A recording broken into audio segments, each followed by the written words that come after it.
సుందర్ రామ్ రెడ్డి గారు, నిన్ననే ఎంటర్టైన్మెంట్ సెగ్మెంట్‌కి సంబంధించి ఒక న్యూస్ ఒకటి చదివాను.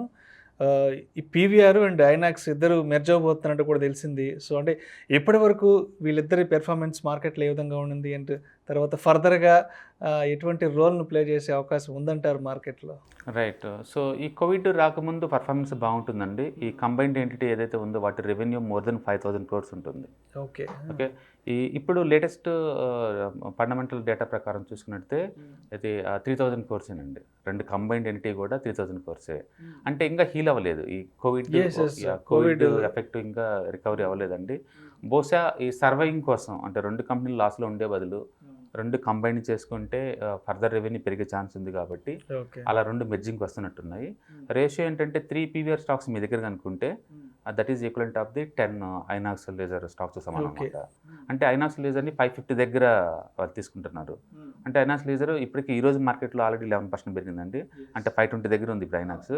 550 దాకా వచ్చే ఛాన్స్ ఉంటుంది అంతే. అంటే కాకపోతే ఈ డీల్ ఐనాక్స్ ఫేవర్‌గా ఉంది కాస్త స్లైట్‌గా. ఐనాక్స్‌కే ఫేవర్‌గా ఉంది. అంటే పీవీఆర్ పెరిగే ఛాన్స్ లేదు. కరెంట్ ప్రైసింగ్ అంతే ఉంటుంది. బట్ ఐనాక్స్ లేజర్ మాత్రం ఒక 10% అలా పెరిగే ఛాన్స్ ఉంటుంది. మొత్తానికైతే ఐనాక్స్ లేజర్ ప్రైస్ 550గా బేస్‌గా తీసుకొని 10 ఐనాక్స్ లేజర్ స్టాక్స్ ఉంటే వాళ్ళకి 3 పీవీఆర్ స్టాక్స్ ఇస్తారనమాట. ఓకే. అది మెర్జర్. ఈ మెర్జర్ ఎంటిటీ ఏంటంటే ఒక్కొక్కరికి 16% ఉంటుంది టోటల్ మెర్జింగ్ ఎంటిటీకి.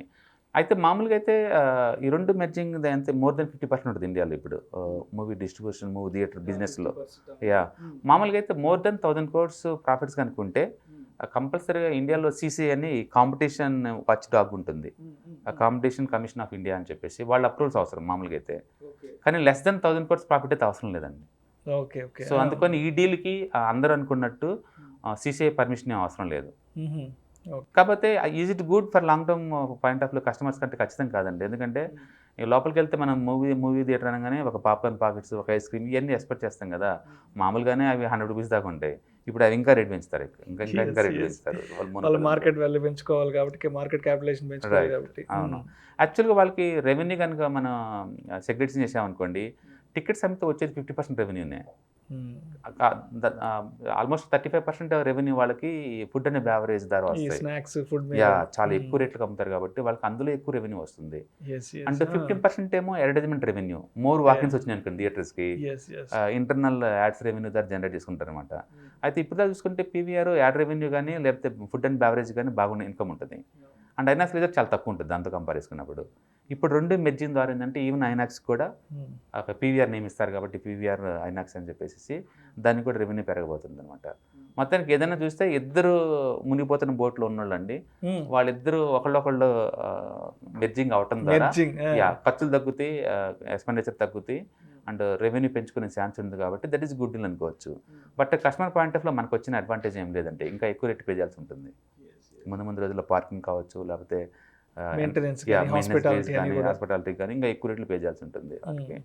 బట్ వీటికి మెయిన్ రైవల్ వచ్చేసరికి మాత్రం ఖచ్చితంగా ఓటీటీ అండి. ఒక డిస్నీ స్టార్ కావచ్చు, లేకపోతే నెక్స్ప్రెస్ కావచ్చు, ఆహా ఒకటి లోకల్ కంటెంట్ కావచ్చు, లేకపోతే జియో కావచ్చు, ఇవన్నీ ఉన్నాయి. అందుకని అంటే ఎక్కువ బడ్జెట్ మూవీస్ అయితే థియేటర్లో చూస్తే ఆ ఎక్స్పీరియన్సే వేరు. 3D పిక్చర్స్ కానీ లేదా ఆర్ఆర్ఆర్ లాంటి విజువల్ ఫీస్ట్ ఉంటుంది. ఆ ఎక్స్పీరియన్స్ డూప్లికేట్ చేయలేవు. కానీ ఈ సస్పెన్స్ పిక్చర్స్, కామెడీ పిక్చర్స్, ఈ కంటెంట్ ఉన్న వాటికి థియేటర్ దాకా పోవాల్సిన అవసరం లేదండి. ఇవాళ రేపట్లో ఒక టికెట్ 250 పెట్టేసి ఎంటైర్ ఫ్యామిలీ పోవాలంటే లిటరలీ 2,000 వరకు వద్దు బడ్జెట్ మెట్రో సిటీస్లో. అది మా నార్మల్ మూవీస్కి థియేటర్ పోవాల్సిన అవసరం లేదు, ఎందుకంటే ఓటీటీలో వితిన్ 1 వీక్ వస్తాయి కాబట్టి. అందుకని చిన్న మూవీస్కి అయితే మాత్రం ఖచ్చితంగా ఆల్టర్నేటివ్ ఓటీటీ దాని కాంపిటీషన్ ఉంటుందండి. బట్ హై అండ్ బడ్జెట్ మూవీస్కి మాత్రం మూవీ ట్రీట్ 3D కానీ ఈ టైప్ మాత్రం ఒక మూవీ ఎక్స్పీరియన్స్ రావాలంటే ఖచ్చితంగా థియేటర్స్ కాబట్టి.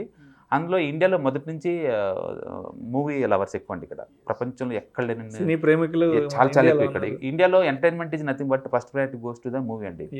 ఫ్యామిలీ తోటి అది మన ఇండియన్ జీన్లో అది ఉంది కాబట్టి ఈ థియేటర్స్ కంపల్సరీగా సర్వే అవుతాయి long term point of view.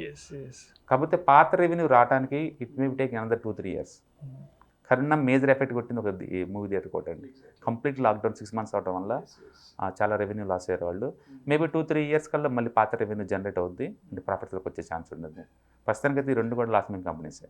మరి ఇన్వెస్టర్ పాయింట్ ఆఫ్ వ్యూలో మరి ఏ విధంగా ముందడుగు వేయాలంటారు వీటి జోలికి వెళ్ళాలంటే? యా బేసికల్గా రెండు మెర్జ్ అవటం అనేది ఇన్వెస్టర్ పాయింట్ ఆఫ్ లో గుడ్ థింగ్ అండి.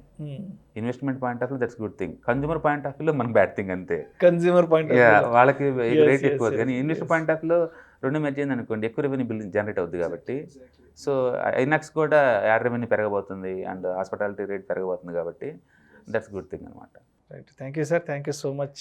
ఈ ఎంటర్టైన్మెంట్ సెగ్మెంట్లో పీవీఆర్ అండ్ ఐనాక్స్ మెర్జింగ్కి సంబంధించిన అంశం గురించి ప్రేక్షకులకు మీ విశ్లేషణ ద్వారా చాలా అద్భుతంగా వివరించారు. Thank you so much sir. ఇలాంటి మరిన్ని interesting videos and valuable information కోసం వెంటనే మా Suman TV money channel subscribe చేయండి, లైక్ చేయండి, షేర్ చేయండి. అదేవిధంగా మీ అభిప్రాయాలను వీడియోస్ కింద కామెంట్స్ రూపంలో మాకు తెలియజేయండి. And this is Vishnu signing off.